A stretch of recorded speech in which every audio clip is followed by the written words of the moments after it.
So for tonight's agenda, we're gonna review some of the information that was talked about at the last board meeting, and this gives us a better opportunity to be able to handle questions that come up and have more of a conversation around the different elements being presented tonight. So first, we're gonna give a Measure G update, a program overview and timeline, talk about the engagement process that we're gonna do and we're gonna continue to do for the middle school construction and planning, as well as our follow-up for our September board meeting, what was approved at the board level and the decisions made, and as well as the next steps as we're looking at the school site validation, as well as a review of that, and then grade level configuration for interim housing, and then what are the next steps coming up for Measure G, as well as the middle school project.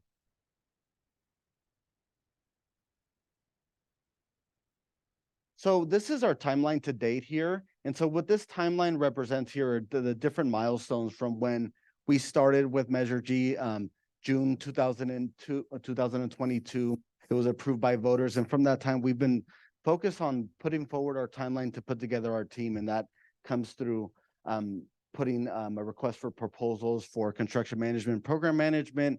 And that's how we came with our partnership with AECOM, as well as setting up our architects that we need for our elementary school sites, as well as for our middle school site. And so this right here are the different milestones that are coming up to date and what we're working towards. And so one of the big milestones that we recently completed and is going to be going to the school board for approval next week is our general contractor. So part of our construction method that we're using for our facility construction is we're doing a lease back. And so what that gives us opportunities to do is have the architect and our contractor work together collaboratively on the front end to be able to work together on the planning elements. And the whole goal of this construction method is so the two parties are working together. And so the planning is more succinct, there's less errors, and it's more a collaborative process where you have both the folks on the ground who are going to be doing the work and planning working at the same time to try to minimize errors, minimize risks, and make sure that we have everybody in the room for the planning process. And so that's one of the things that we're coming to an end, and we're going to be asking for approval at the next board meeting. This is our planning. Really what this looks at is that this is our outreach plan. And so we have our school board meetings, and the way we're doing our syncing of our community outreach is shortly after each school board meeting, we have a community meeting. And so one, to discuss what is up next, what has already been decided at the school board level, to be able to get feedback for the next meeting. And so that's really the goal of these meetings, is to be able to have a conversation, discuss what's coming up. And like Dr. Coughlin was saying in the school board forum, it's not necessarily, we're not able to answer questions at that moment. So this gives us the flexibility to be able to do that. And that's how we're gonna take, that's a schedule that we're gonna be doing from on out as we build out our planning, as well as we will be putting together a steering committee, and that steering committee is gonna be encompassing staff, it's gonna be encompassing community members, and that's gonna be the steering committee focusing on the middle school. So as well as for the design and for the programmatic needs to make sure everybody's voice is heard during that process. And our the community forum feedback, this was the feedback that we received at our last community forum. And so really the questions we're focusing on the decision-making process around the school site in terms of where the middle school was going to be built. And so we had some conversations around Edna McGuire being one of the options, as well as Mill Valley Middle School, being able to make sure that the community wanted some information around the environmental concerns of the middle school site, as well as what would be the steps that were going to be taken around the environmental review. And so that was a lot of what was discussed during that process. And that's some of the feedback that we then took back to the next board meeting to be able to bring forward the data that was informing our decisions in terms of what environmental work had already been done, what's going to be planned going forward, and what will be the things the milestones that will need to happen before we start building. As well as educational implications. So making sure one of the goals, one of the things we heard from the community is making sure that we kept our K-8, our 6 to 8 students together versus breaking them off into the elementary school sites We discussed the implications about being able to do that. Our size are very, the constraints of the size, so we wouldn't, not every site can take every student, keep every grade. And so there's having those conversations around what is the requirements for a middle school, as well as are we able to make those shifts if we would able to. And so we just kind of discuss what the timelines and time frame would be regarding that. And so really our best recommendation is to maintain the students together in the 6-8 format, as well as looking for temporary housing that focuses on that. And so this is for a previous documentation that was used for the middle school renovation. So we have at the board level, it was confirmed that we would keep the 6-8 grades together, and while not building K-8s or K-6 at the elementary school sites. Okay, thank you. Now I'm gonna have Laura take over the rest of the presentation with our Leonakis team. Thanks, Julio. So with apologies to those of you who were at the board meeting, it's a lot of the same content. What we're hoping is that now we'll be able to have some dialogue around it and answer some of your questions. Some of the things that came up in those early discussions were, what materials were we using to inform the recommendations that we brought? Of course. Laura Noss, a principal architect with Leonakis. Thank you. And my colleague, Mark Jewell, will be talking about some of the considerations as well. So in the 2009 Facilities Master Plan, the 2018 Facilities Assessment, the 2021 Facilities Master Plan, and the 2022 bond language, all of them began to inform the direction of a replacement campus in this location. A lot of those things also began to prompt the questions that came from the community on everything from environmental concerns to how we move forward with soils and flooding and sea level rise. And you'll hear a little bit about the documentation that we have. We are in the process with environmental consultants of re-upping all of that material, but we weren't making those decisions based on no data. It's just that the data is now 3 to 5 years old. So it's informed the decisions, but the place where we are is between now and February, evaluating the site further, putting together conceptual design for this site, as well as interim housing options, so that the environmental consultants can test those concepts against the data and the new data that they'll receive. So in the 2009 Facilities Master Plan, which you see at the top here, showing a new school roughly in the footprint of the existing school, and similarly in the 2021 Facilities Master Plan. Please know these are master plan documents. Nobody has started design, right? This is test fit, make sure we have roughly the right amount of square footage and classrooms and spaces to make sure we can replace the campus in this location. The Measure G bond language talks about the reconfiguration and reconstruction of facilities at this site, the temporary facilities and other things that would be needed to make sure we can adequately house students during construction and through this process. And then we looked at a number of locations. As Julio mentioned, we did assess each of the elementary school sites for their size and adequacy to accept a middle school on those sites, with only really Edna McGuire rising to the top in terms of site size. The California Department of Education has guidelines around site size. We explained at the board meeting that we need to be about about 75% of their guidelines before it triggers a bunch of things for the district, like physical education planning and other pieces being submitted to the site. We did evaluate that. There were other factors, though. The central location of the Mill Valley site certainly brings a lot of value. And then we evaluated a number of options on this side for this site. Again, call those test fit bubble diagrams, if you will, on both the west and the east side of the property. All three of those remain in play based on the board's recommendations. So why not Edna? So the district has already invested significant money in making that the elementary school it is today.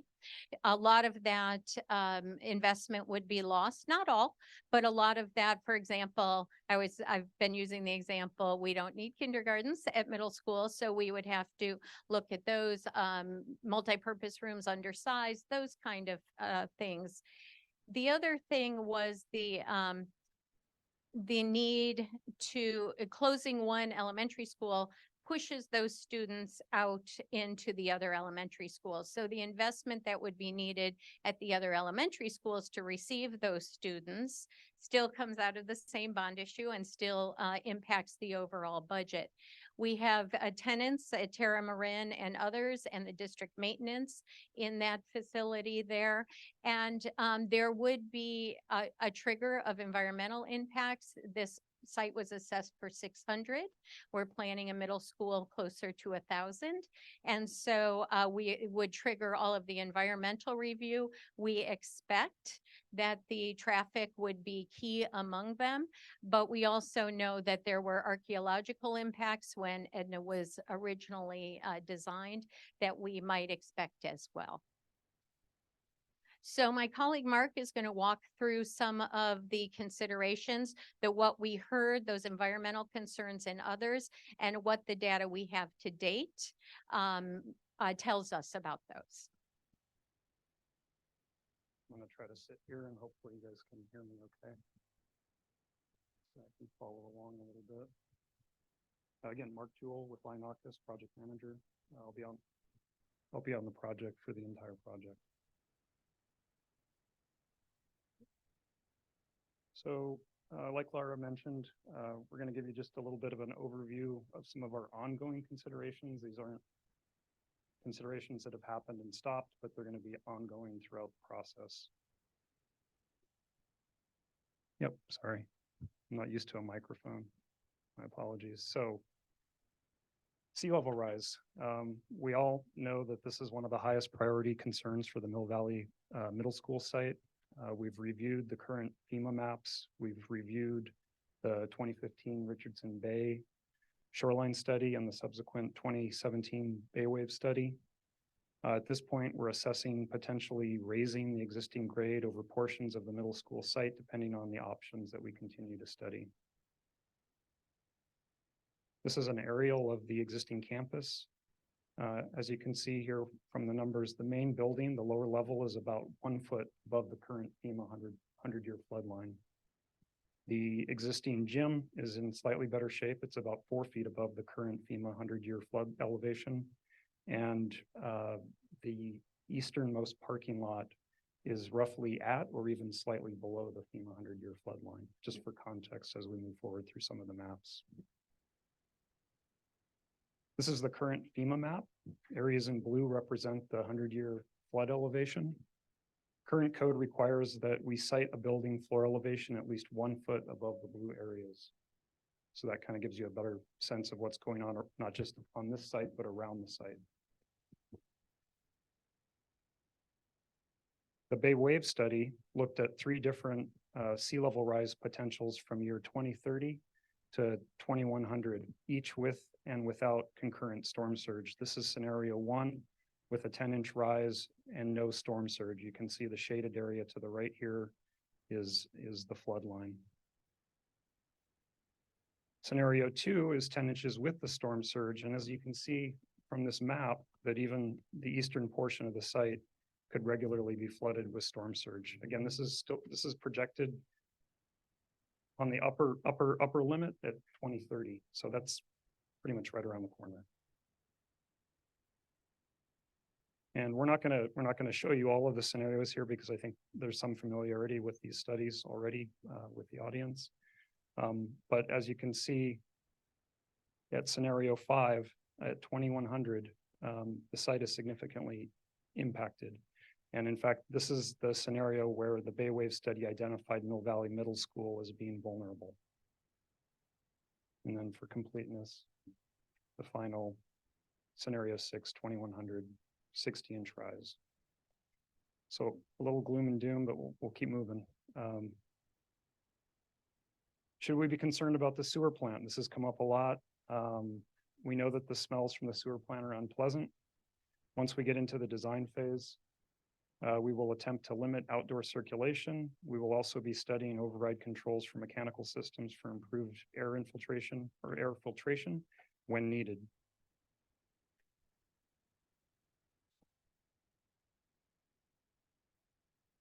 Oh, that's it.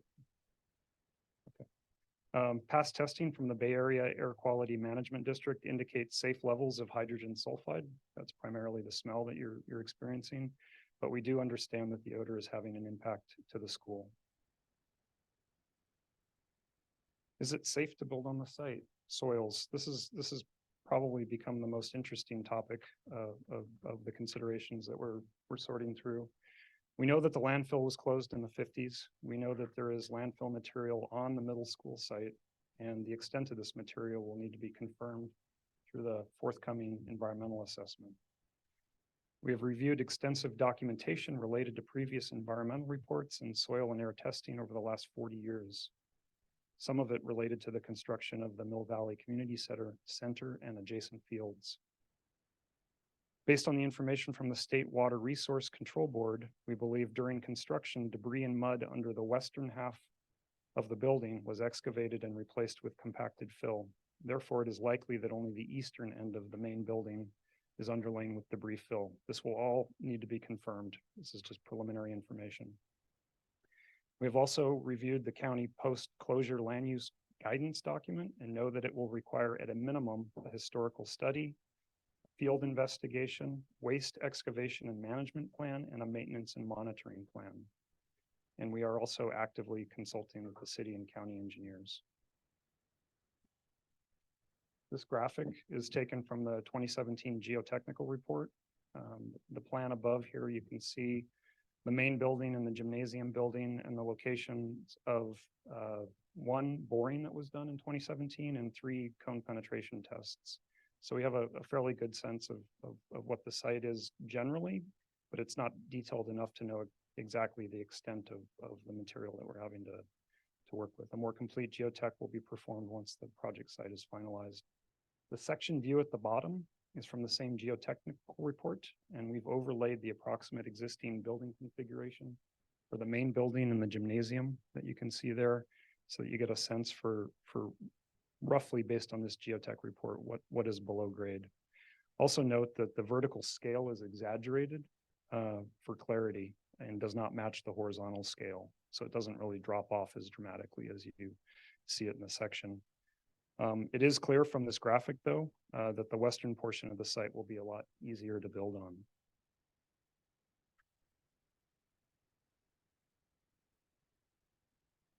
We know that there are concerns about having students on an active construction site. We've heard that several times now.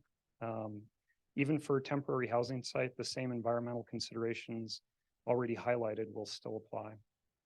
The district is also still actively exploring alternative locations for interim housing. And of course, this process will be transparent.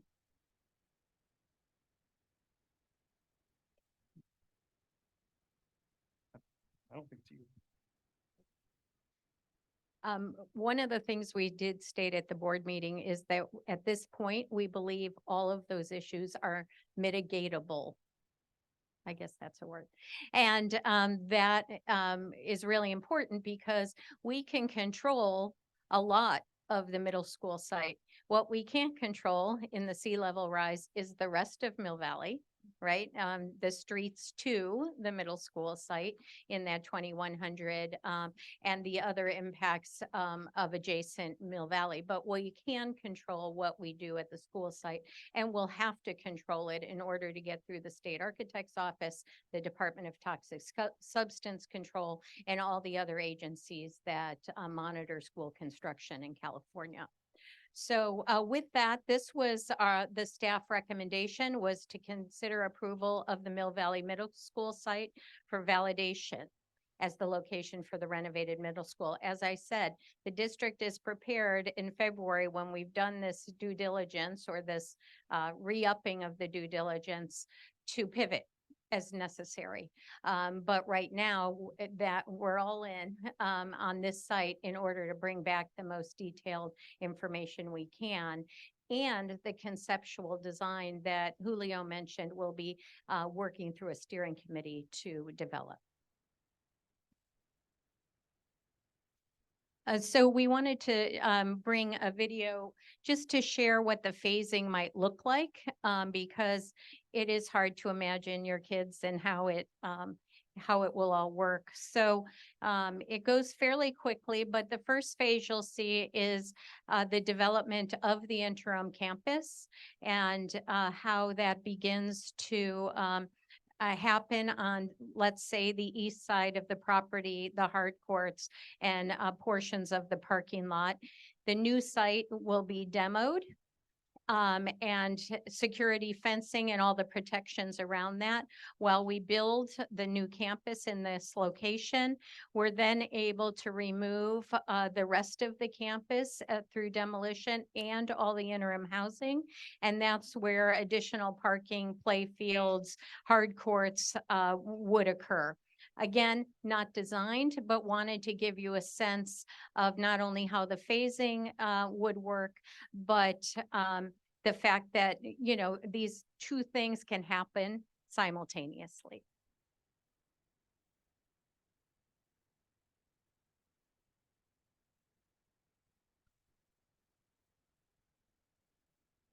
Thank you. And we just want to discuss some of the previous decisions and conversations that the school board had, starting next slide with in September. So in September, the school board took a straw poll in where they agreed to maintain current middle school model where students in 6th and 8th grade remain together at the same campus. I'm going to have Dr. Kaufman talk about the educational rationale for that on the next slide. So I think for us, it was very important to maintain the integrity of our instructional programs. We do not intend to be a TK through 8 model. We intend to be a TK through 5 and 6 through 8 model because we believe that is what's best for the adolescents and preparing them for high school and also bringing them together from the 5 elementary schools and creating a sense of community. So you'll see here that if we were to look at returning students to the middle school from the middle school to the elementary sites, there would be significant concerns regarding block schedule and credentialing. And then we've already addressed the size of the campuses and the need for appropriate athletic facilities, as well as science facilities for the middle schools. So, you know, ultimately, we aren't going to change our model for a 3-year period. We're going to do the very best we can to bring students together and create that community and maintain the integrity of our instructional programs so our students leave us ready for high school. So this was what the recommendation was and also what the board action was to. We don't know the location at this point, but we are going to keep the kids together to the extent that we can.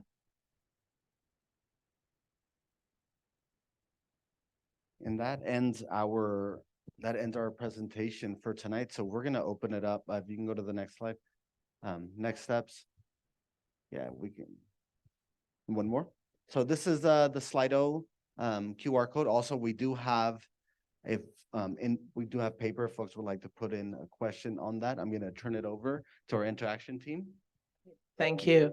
Again, we're using Slido this evening to collect questions. For us, it's an equitable way of collecting your questions in the order that they're received. So please put your question in slido.com number 621-96101. And feel welcome to also put comments in there. Thank you to Dr. Kaufman, Lionakis, and AECOM team for all their updates and information. The first question is about soil samples, and it says, the Marin Independent Journal article stated that the soil samples were last taken in 2003. Is that factual? If so, shouldn't we be testing the soil before any decisions are made? I will start out with the question, and then I'll pass it off to Sandrine from our econ team. Our previous report, which was highlighted there by Mark, was in 2017. So soil samples were taken in 2017. And I'm going to have Sandrine talk about what the next steps are going to be with an environmental consultant we're bringing on, requesting for approval at the next board meeting, and what the next steps will be. So as Laura mentioned earlier, we're going to have to go through a very extensive environmental process regardless of what site we pursue.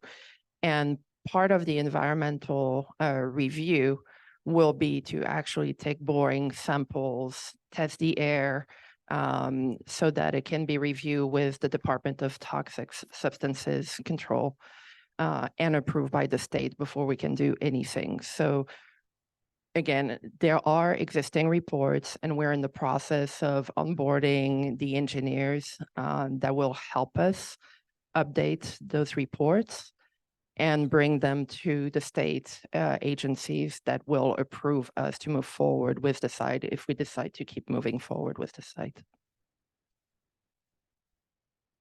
And I just want to add the one comment that was at the board last board meeting is it is going to be a transparent process. It will be reports that we will be sharing on our website. So it will be a transparent process as we go through it. And to that end, today's family newsletter includes my not very professional summary of all of the pages of reports. So it may not be particularly readable, but it does cover the various assessments that were done and environmental analyses. Thank you. I wanted to say that when you ask your question, if you would like to be identified, please include your name. These first two questions are anonymous. The next question is, when is this likely to happen? Which school year specifically? I believe that the question may be referring to when the construction was likely to happen. So we are projecting for 2025. And so that is what we're working to in our planning to start the construction in 2025. Sandrine, do you want to add anything to that? Yes, and you can refer also to the board presentations. At each board meeting, we do present an update on the schedule. And currently, we are showing interim housing construction starting in 2024, 2025. The idea is that students would move into the interim housing in the fall of 2025 when construction of the new middle school would start. And we're expecting the construction to last about 2 years. So grand opening would be 27, 28. Okay, the next question is, can phase 1 and 2 go in parallel as opposed to a sequential order? Is it feasible for phases 1 and 2 in parallel? And this one doesn't have an identification either.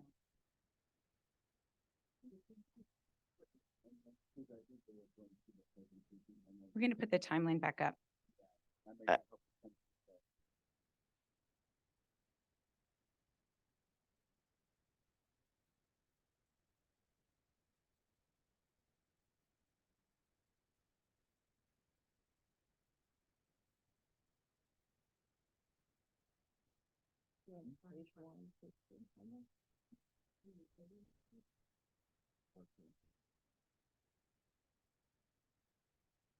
Yeah, we're just trying to understand what phase 1 and phase 2 is referring to. There is a phase 1 and phase 2 in the environmental process, which cannot be parallel. They have to be sequential. But does the question specify anything else? It just says it's can phase 1 and 2 go in parallel as opposed to a sequential order?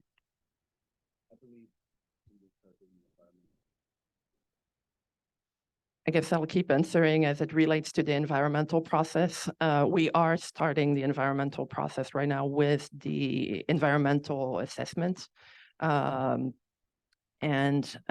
will start the process for phase 1. Once the state approves phase 1, then we will go into phase 2, which is essentially submitting to the for public comments and getting approval through the state. Eliza Lochner would like to know, what are the options on the table for where middle school students will go to during construction? Well, currently, right now, we're looking at the middle school site. At the last board meeting, it was decided not to move forward with the Edna campus. So currently it's a middle school site at this point. We are outside of that, there's not anything concrete in terms of another specific site, but at this point, it's a middle school site. And I can say I've reached out to the owners of the seminary and also Sausalito Marin City School District and our city of Mill Valley. So there are, I think most likely the partnership would be the city of Mill Valley if we need the space. But again, we're waiting to see really if we can safely construct, on the property that the district owns. So there's a clarification that phase 1 is demolition and phase 2 is temporary classrooms. And Emily Maynard would like to know if temporary student portables are on the west side of campus and construction of new school facilities on the east. How would truck routes not interfere with car or student routes? I think it's probably a little early to answer the second half of that question.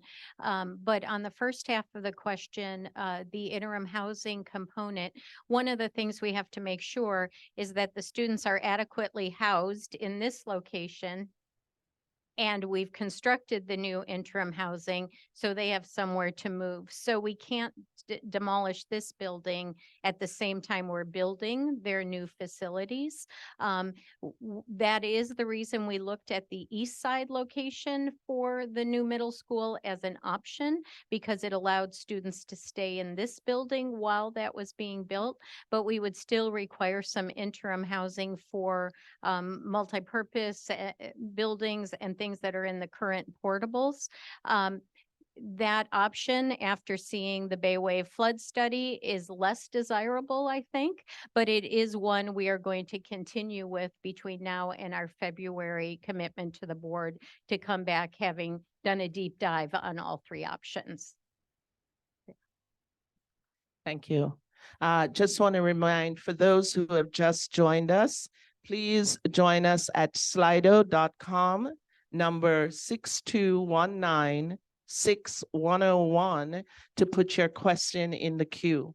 I'll go to the next question, which is anonymous. And the question is, the wastewater treatment plant regularly tests for toxins as required by law. Is there a plan to test for pathogens, which are also health concerns?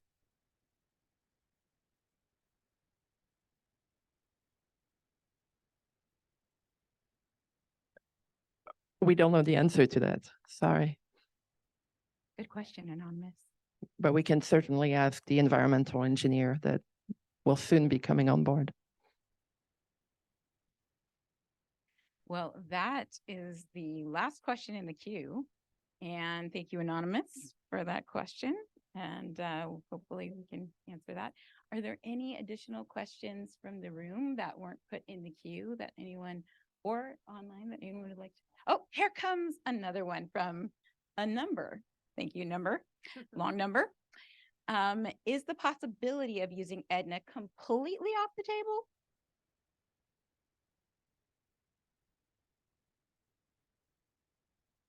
When Laura said pivot, we don't really have a pivot plan right now.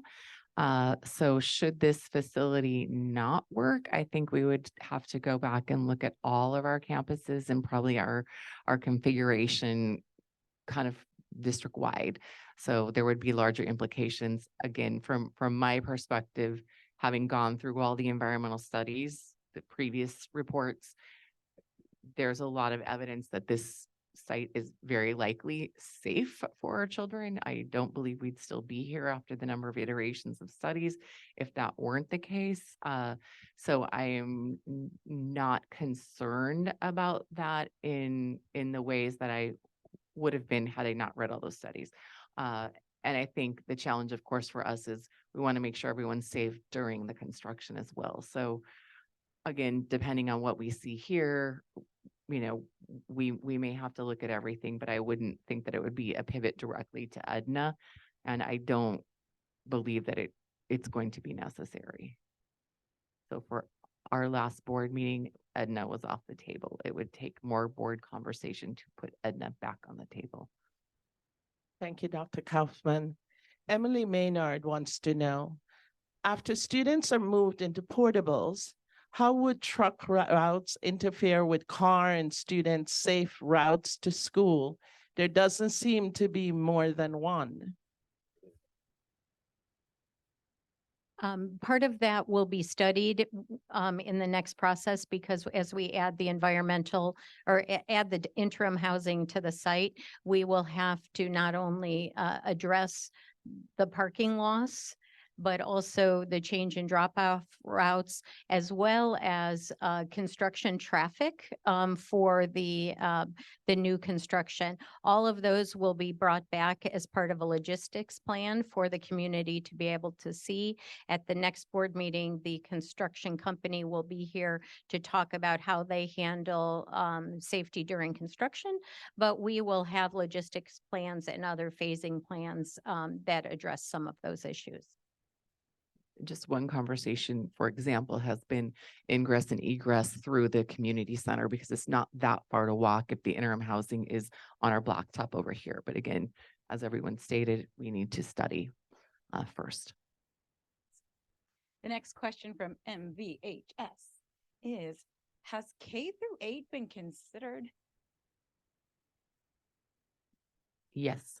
And we've determined that we are going to continue with a 6 through 8 configuration for our middle school students. All right. This one is anonymous, and this person wants to know, it seems like there were a lot of strong community opinions on Nextdoor and in the IJ article to move the middle school to Edna. Is that just a small faction? Well, without polling everyone, I am unable to answer directly. It seems to be a small faction. And as I've consistently said in this process, whichever, if we were to say move to Edna, there'll be people say, don't move to Edna. So one of the things we've realized and kind of calibrated for ourselves is that there's not really a win-win right now. There's not like, we don't have some pristine piece of land that's amazing and in the center of town that we can build on. And so we're going to be in a situation where, you know, we will build an outstanding school. We will build a place that's going to last for the education of your children and their children, and hopefully the children after that, about 50-year lifespan. And, you know, that's our obligation. I don't believe we're ever going to make everyone 100% happy with what we do, unfortunately.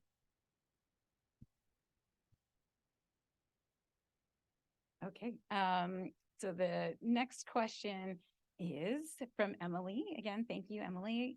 Are you still including the possibility of a new gymnasium or athletic facilities and the possibility of a cafeteria? And thank you, Emily. I'll start this, and I think when we first did the facility master plan, which was the guide to Measure G, is we included replacing this building. That's what was the initial consideration. That was when the facility master plan was approved. Since that time, we think there may be possibilities based off the current construction landscape to be able to do a little bit more than that. So it's unknown at this point, but outside of what was committed to the voters is the replacement of this building here that we're in right now. And in terms of a food service facility, that was not included when we first put together the master plan, which was the catalyst for Measure G. And so at this point, there is not a plan for a food service facility. And the food services weren't contemplated in the language of the bond either. So the bond capacity is for priority one actions, and facilities like food services weren't rated for that. So our next question is from Joy.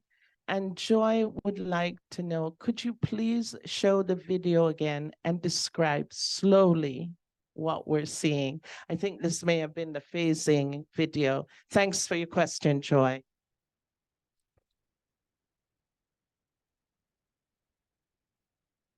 Well, first of all, I'm going to reiterate, we are not designed, right? These are massing ideas in order to make sure we have a test fit of what might be required. So the first thing you'll see is portable buildings coming in on the east side and on the hard court across from the creek. So these orange buildings, and we're working on other interim housing ideas. Then the demolition of the existing building with the security and construction fencing around it. The building of the new middle school, again, not designed, but adequately sized to do the test fit. And then we will begin to remove not only the portable buildings, but hopefully the gymnasium, if we're able to get that in the budget, and get new field spaces, parking and drop off, and other components. Related to that final experience is the next question about where the 6 PE classes will conduct their classes during construction.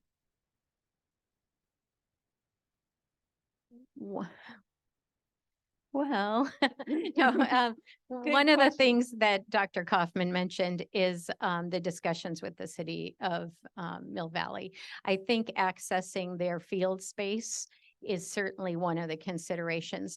The existing PE classrooms that are currently across the creek will be maintained, as will the entire multi-purpose gymnasium currently. So the real loss seems to be in the hard court spaces, and that again we would be looking for alternatives. And it may be the adjacent community center will provide some of that. We will be starting our programming with the steering committee next month. The board will see some interim housing concepts next month, and that will, I think, begin to highlight for us the gaps in both the interim program, but also the needs in the permanent program. So our next speaker, Courtney, does not have a question, but she has something she'd like to share. I'm pleased with how much detail you're explaining in this meeting. It is clear that everyone has put in hard work. So thank you. And thank you, Courtney.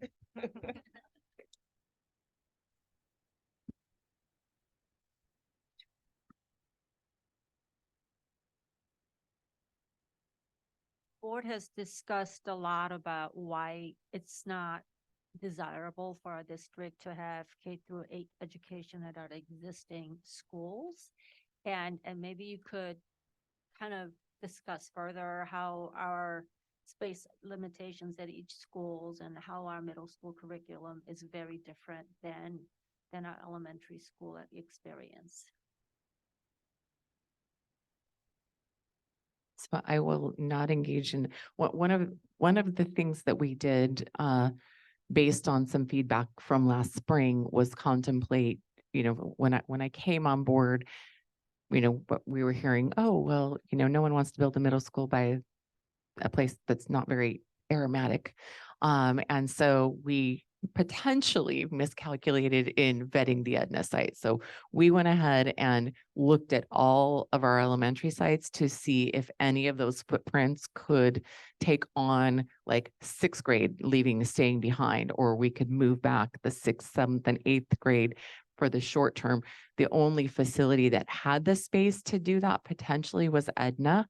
And again, really looking at who we are as a district. So we came back to the educational program, and one of the things that we do as a middle school, and it is also very common in high schools, is we do what's called a block schedule, where rather than being with the same teacher who has a multiple subject credential and covers all content areas, our children have classes with teachers with specific credentials. So your math student, your math class is taught by your math teacher, your social science class is taught by a social science credentialed teacher. And in order to make that happen, we need to co-locate the children and the staff with the appropriate credentials, and then be able to create a schedule where the students can access all of their core classes and their electives over the course of the week. So that block schedule is really kind of the heart of what creates a middle school.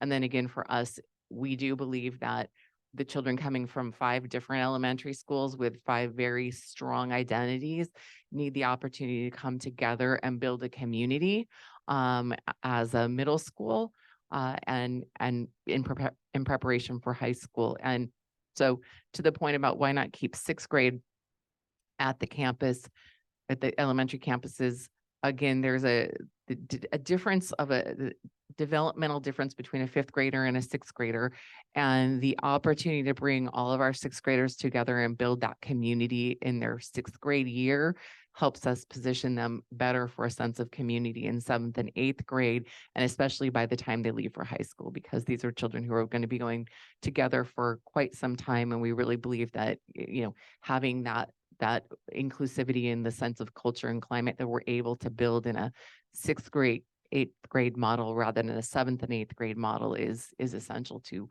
the students that, the profile of a Mill Valley student that we want to send to the high school district.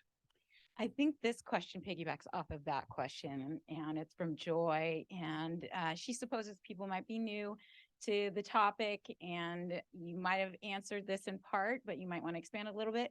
So she says, so it would be helpful to review the rationale why the middle school program is a cornerstone of the district philosophy. I wish we had some middle school folks here, because I'm sure they would be a lot more profound and articulate than I am. We are an elementary school district. Our focus is a lot on what we do in the TK through 5 worlds.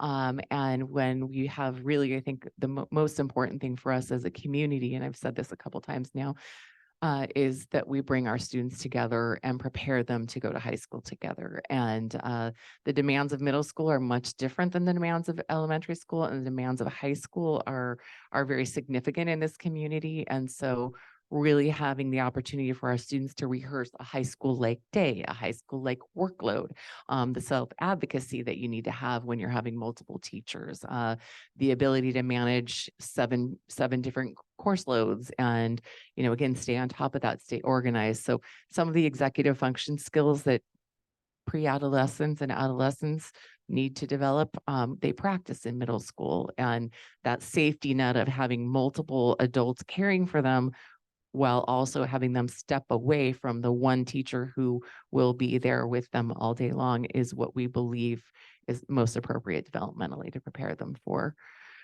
high school and beyond. Okay. Caitlin McCracken wants to know, are lockers being considered in the design of the new facility? Thank you. I will just start, and then I'll hand it over just to discuss the process for programmatic needs and how we're going to work through that with our Leonakis team. So it hasn't been a topic of conversation right now in our planning. I know currently, as we're here at the middle school site, we've added lockers to be able to support students in a smaller fashion here, just for needs for bringing sports equipment, different needs throughout the days. The students have advocated with the school administration. So we've done that And so that's one of the things that we've done right now. And then I'll have Laura talk about kind of what will be the process as it relates to our steering committee and as it relates to our programmatic needs at the middle school level, of how we're going to flesh those things out. So we kind of went quickly past it, but starting next month, we have a 3-meeting process with the steering committee that will work through the conceptual design only, right? So getting to that big test fit, adjacencies, making sure we have the right number of classrooms, they're all in the right location. We've created these grade level homes for everyone, those kind of things. And in that conversation, we will have the conversation about lockers and bring recommendations back to the Board of Trustees. Of course, I can tell you in the many, many schools we've done, we've pulled out as many lockers as we've put in, right? They are definitely a community by community decision. Heavy backpacks versus what's hiding in your locker, right? Those are the big issues that people get concerned about. So we'll work through some of those things. Ultimately, the Board of Trustees will make the final decision, but we will take the recommendations of the steering committee. So those 3 meetings beginning next month, November, December, and January, will work through a program validation phase and conceptual test fit. I would urge all of you, the 2021 master plan has a preliminary building program in it that was used to develop the master plan and also some of the budget considerations there. That'll be our starting point that we'll use to test with the steering committee. Thank you for that. The next question is from our friend Anonymous. Thank you, Anonymous. Oh, Anonymous just moved. What happened to Anonymous? Okay, no problem. Is it this Anonymous? The bond one, was that it? It just moved down. Well, I'm gonna ask this Anonymous. This Anonymous says the bond is 194 million. What amount do you expect the middle school to require? And what amount keeps moving up? And what amount do you anticipate being able to spend on the grade school site? Thank you, Anonymous. Appreciate you. Yes, currently our budget is set for $130 million for the middle school site, and I'll have kind of Sandrine talk about just our budget and just how we're planning for the middle school sites as well. I'm sorry, for the elementary sites. Sure. So as we presented to the Board of Trustees several times months ago, we when AECOM came on board, the first thing we did was take the facility master plan, which the Measure G was based on, and update the estimates that were in the facility master plan. As you know, every year cost increases, so we want to make sure we could still afford with 194 million what the facility master plan was committing to. So based on that, and also we looked at, as you may know, school districts are entitled to additional state funding. So we looked into eligibility for this district, and there is available additional money available for the school district to use towards Measure G projects. So right now, we think that based on our preliminary estimate that we can rebuild the entire middle school for around $130 million. We are onboarding soon our general contractor who will partner with us and Lionakis to study what we're looking at, what options we're looking at, whether it's the interim housing or the new facility. But as we progress, we'll get more and more details on the cost. So every time we'll make a decision on moving forward with an option for interim housing or the middle school location or size, we'll have price associated with that. And our goal is in February to bring to the board a design for both the new facility and the interim housing with the associated costs. So more to come. Thanks, Sandrine. Our next person,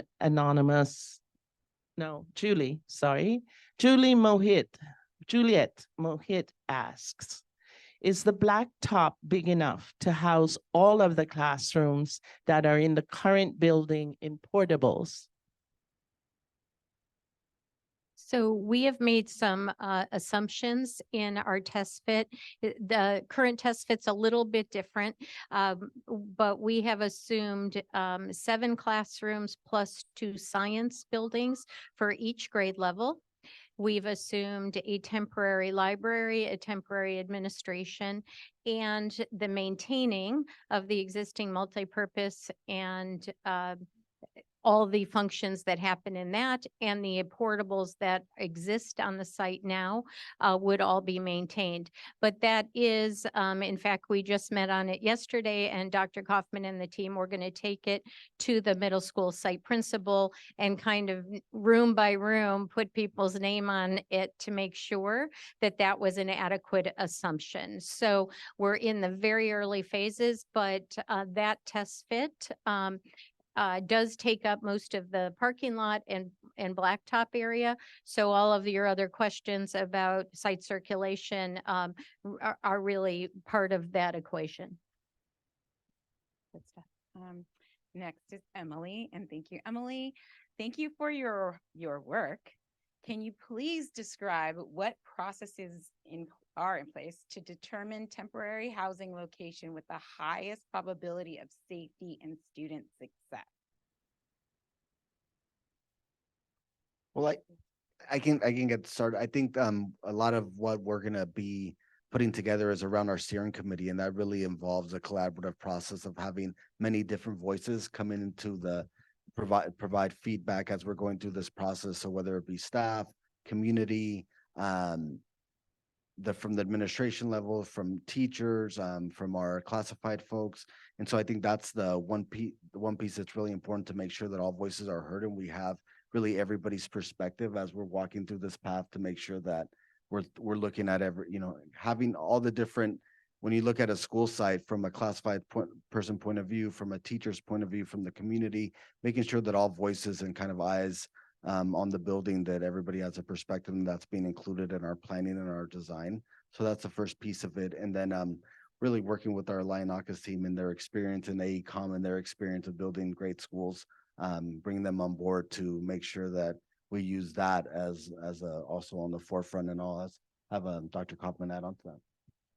I think our initially in terms of student success is that holding people together in the configuration that we believe is most beneficial for learning, and that also maximizes our existing staff because we have some great programs already in place, and great people teach kids, great buildings don't. So I think we're positioned very well to, if we need to move people towards the back of the campus, great. And if we, if we find out that we can't build here, it is incumbent upon us to make it a safe place for students. So I don't, have a extra facility in my back pocket, but I'm sure, this community can come together and find places that we can educate our children should this location not work for us.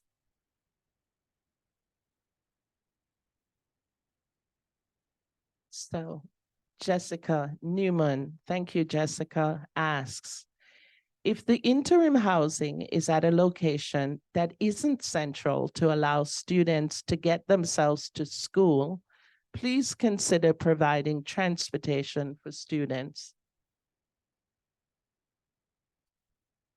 Thank you. That will be, if we do get to that point, like Dr. Kaufman said, that we would be looking at all those avenues to make sure that accessibility and the site is safe. And so that would be one of the things that we would look at, one of the criteria. Thank you. This is another great anonymous. And this anonymous makes the point that the decision is so much more than just dollar signs and soil samples. Please continue to include the impacts on community and information presented and decisions, or in information presented in decisions. I want to comment to that because while we'll have a steering committee, the steering committee will be a filter. So, our goal again is to continue to have these iterations where we collect data I'm sure we'll be using our thought exchange tool too, but we want to meet with students too. So we want to meet with staff. So we will have job alike or role alike conversations as well, but we want to have a representative committee that will also filter some things if we have divergent information. So please know that we are not going to put a steering committee in a room and come out and tell you what the steering committee decided and then ask you if you like it or not. So again, your voices, this is why we've structured this work the way we have. So know that it's super important to, we're building a school for the next 50, 60, however many years, right? And it's an educational climate right now where we don't even really know what education is going to look like in 50 years. So if there are any futurists in this community, it'd be great to raise your hand, send us an email, because I think that, we want to design for what we know and what we don't know. Thank you. Courtney has a comment. The current lockers are open cubicles, not locked. With expensive sports equipment and instruments and heavy backpacks, it is very important to have lockers. Thank you, Courtney. Thank you for the feedback. This is a solution for us right now as we're on this campus and based off the need that feedback. So I appreciate that feedback and that'll be part of our discussions as we look for further planning. Excellent. These next two comments I'm going to put together because I feel like this is the same anonymous, but they could be very different anonymouses, if that's the plural of anonymous. So I'm going to read them together. Thank you for these forums. Last time there were comments about community. Those comments weren't included in the summary of the last forum presented to the board. This board's discussion, however, fully addressed and included community as a factor in decisions. Thank you, MBSD board.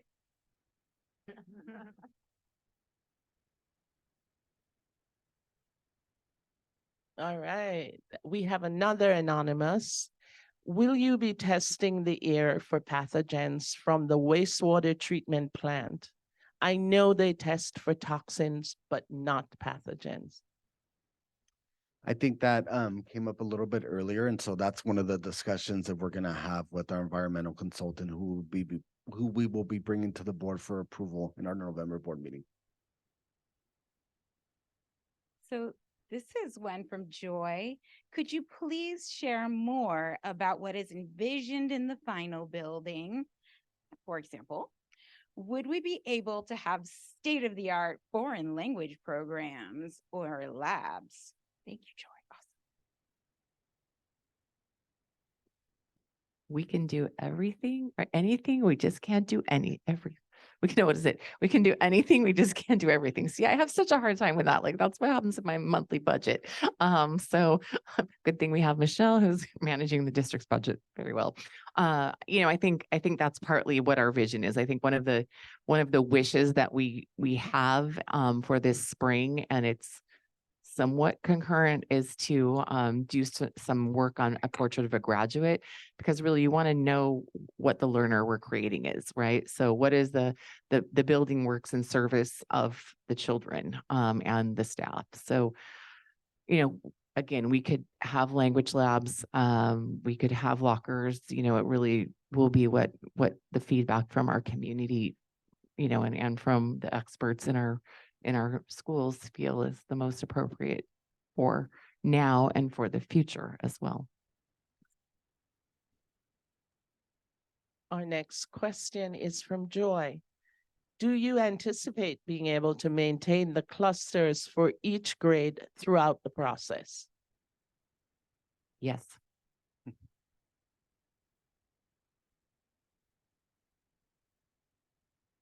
It looks like that was our last comment/question in the queue. No more anonymouses, anonymi. Anonymi.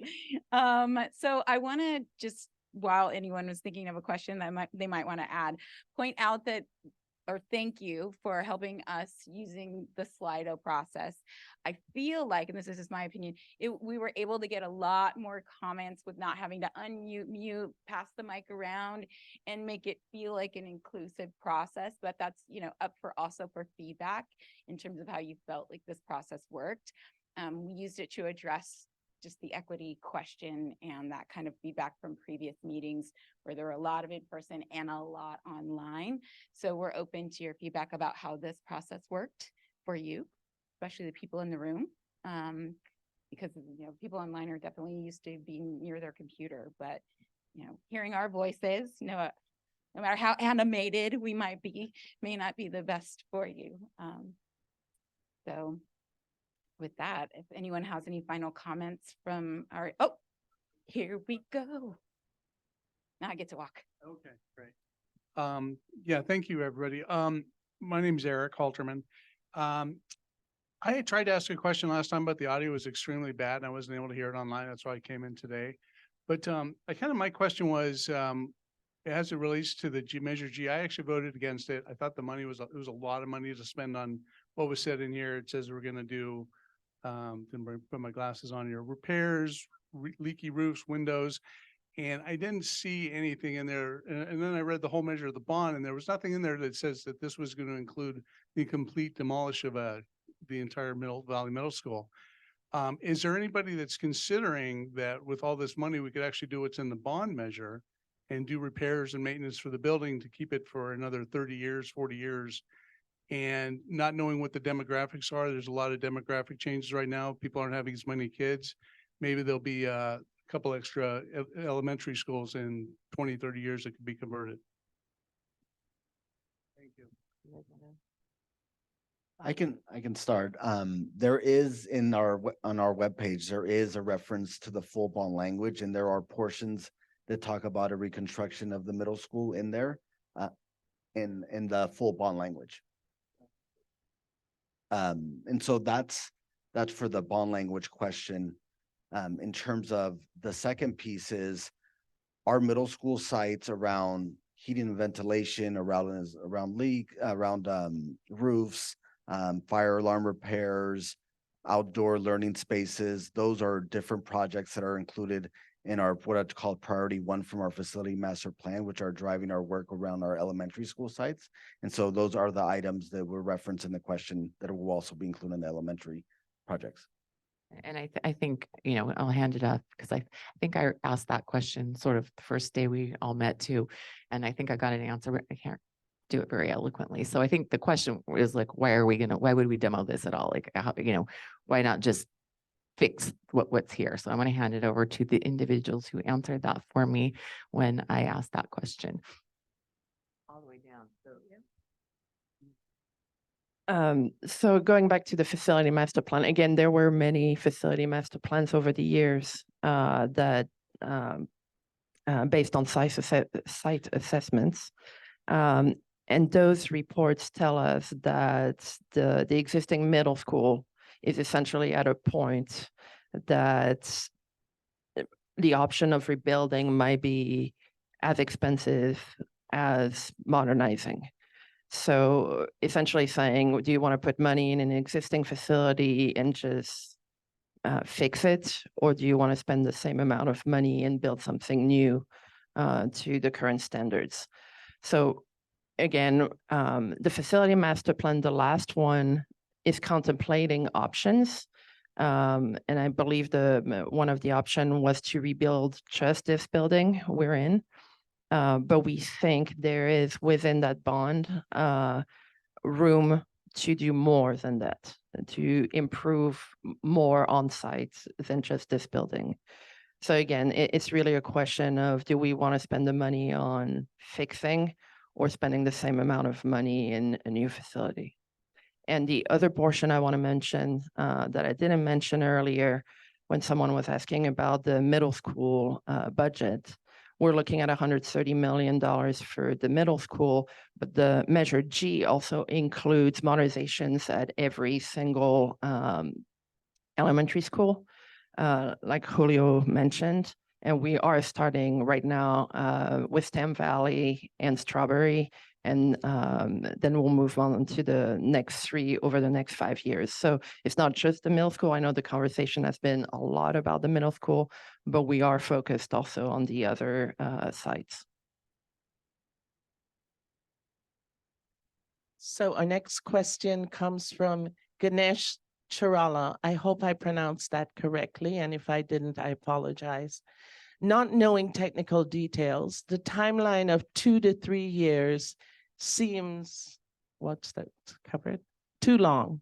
And are there ways to tighten this timeline and ensure that it doesn't go past 2 years? Thanks. So we have two phases, the design and planning phase, and we don't want to shortcut the engagement part of that. And then when the design team is complete with its work, we need to go to the division of the state architect. That takes a minimum of 6 months for a project of this scale to do their review and approval process. So there's probably about a year of the process in design and agency review.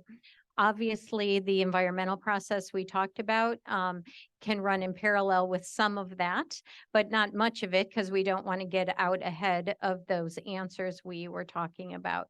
The 2 years of construction, if I'm being honest, I think there's a little wiggle in that, but we also have to move an entire school in, get all the technology working, all of those things that are going to really sit on the district's plate in terms of making a working school. And I do think we're significantly more dependent on technology than we were before. So, than we were even before the pandemic. So I think that's a big concern for us, is just how do we move our server? How do we sustain the existing infrastructure and continue to operate seamlessly while we're building our new schools? On that front, this next question and comment refers to standards and regulations. Can you speak to the regulations that require the interim housing to be built to the same standard as the final build? Inspections by state regulators, et cetera. All of that is required. The division of the state architect requires that all temporary housing, for example, will have to be above the FEMA floodplain. We will have full fire alarms, full accessibility for ADA concerns, and each of the individual modular buildings, like the ones that are here, are designed to current codes. So all of those things are the responsibility of a temporary campus. As you might imagine, it's hard for the state architect to believe that you'll actually remove those portables, because we've all seen the ones that stick around for 20, 30, or 40 years. So they require that we elevate even a temporary campus to permanent status. Just tacking onto that, I think the interim housing is also subject to the same environmental process potentially. So Okay, it seems as if, do we have someone here? Hold on. No, don't apologize. That's what this is for. Hi, my name is Emily Maynard. I just want to say I've been following along since maybe May or June, and I think you're all doing just a wonderful job. I'm really happy with the contracting you decided and all of the building decisions, and I understand why using this campus makes the most sense. I have a 7th grader, 5th grader, and a 3rd grader, so highly impacted, highly vocal. Maybe it will turn out that temporary housing is a wonderful thing to do here. I also live on Nelson Avenue, so it couldn't be closer. I love the idea of it still working. I am just also, having lived through Blythedale and Miller both being paved at the same time, didn't seem very well thought out. Would love to still be able to use the one and only road into the middle school. It's already a log jam, really bad morning and afternoon. So I guess I just would love if this group would be extremely thoughtful, and I think it would play out better with the community, because I noticed there's very few parents here tonight, and there will be many more in the future. I think the community would really appreciate a very thoughtful analysis of temporary building sites. And if they aren't, if this one's the best, then so be it. But if there are other options, I think it's worth exploring more than just a phone call and maybe getting the city involved. I'm sure there are many players that would get involved with that. So thank you. And I'll start with that answer. That's one of the things we've been doing is getting the city and having conversations with the county, but mostly really the city around traffic. And so having those conversations early, because they're gonna, as we're starting the design process, they would also like to be able to provide feedback because the traffic, like as you said, we experienced a Blythedale project, it affects everyone, any small project within Mill Valley. And so that's one of our things that we're gonna be working on and coordinating. And I'll have Leonakis just talk about their process as well as kind of how that will go into the planning phase.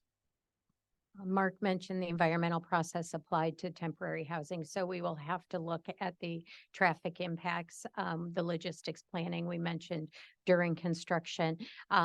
I will say what I always say, that I should probably print on T-shirts and deliver at every meeting. Construction is hard, right? And so it won't be seamless and it won't be perfect. I hope the kids will love it and see construction in progress, and maybe I'll get a few architects out of the deal. But we will do our very best and use the data informed process to bring the best solutions forward. And just one of the reasons why we're, would like to have it at this campus is because 61% of our current students already come on their own. So, either with a carpool or their own safe routes to school. So for us, that rings well in terms of mitigating other traffic should TAM start building and other areas start building. But we're definitely in contact with the city as they have lessons learned and really are generously trying to help us avoid some of the lessons they already had to learn. So this next question comes from Team Anonymous. Thank you, everyone on that team. And they probably would wear the construction is hard shirt, given this comment. A basic home remodel in Mill Valley, or anywhere probably, takes 1 to 2 years. I am concerned it will take much longer than a 2027-28 target date. How will you manage this, as well as cost overs or overages? I'll start with our AECOM team for this.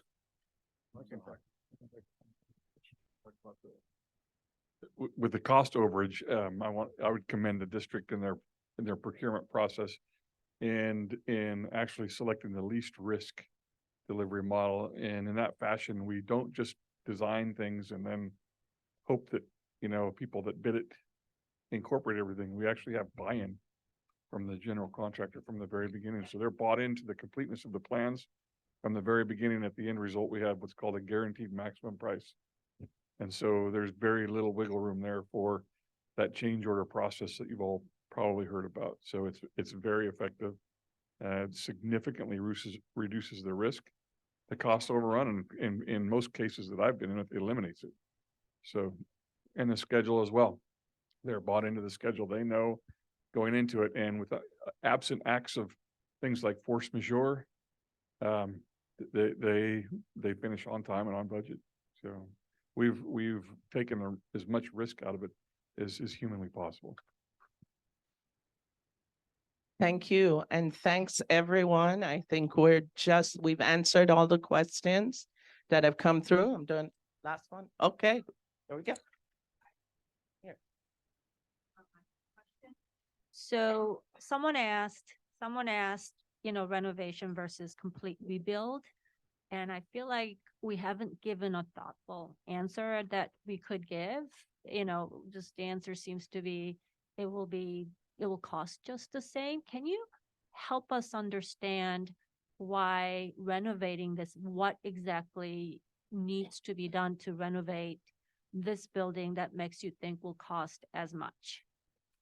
I'll start off with our AECOM team because the state architect's office really adds a lot of different layers to just a modernization. Then I'll have them be able to explain the process and why we took the route that we did. So first of all, if we are modernizing this building, we would obviously need to comply with existing or current codes. One of the biggest change would be to this building would be seismic or structural changes. So essentially, we would need to retrofit the entire structure of this building to be up to code. And that essentially means stripping out the entire building, looking at the structure and upgrading it. So that's a really significant impact on the existing facility, and it is pretty pricey.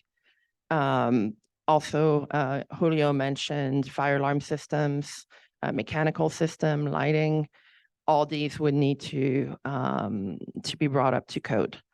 And if you're looking just at HVAC and electrical cost and new construction, that accounts for just 35% of cost, right? So here we're adding structural components to it. There might be abatement. We might need to address even further rather than just demolishing the facility at once. Accessibility is another aspect of it. We would need to bring everything to code, whether it's door handles or ramps or stairs or handrails. What am I missing? Well, I think Yeah. Energy.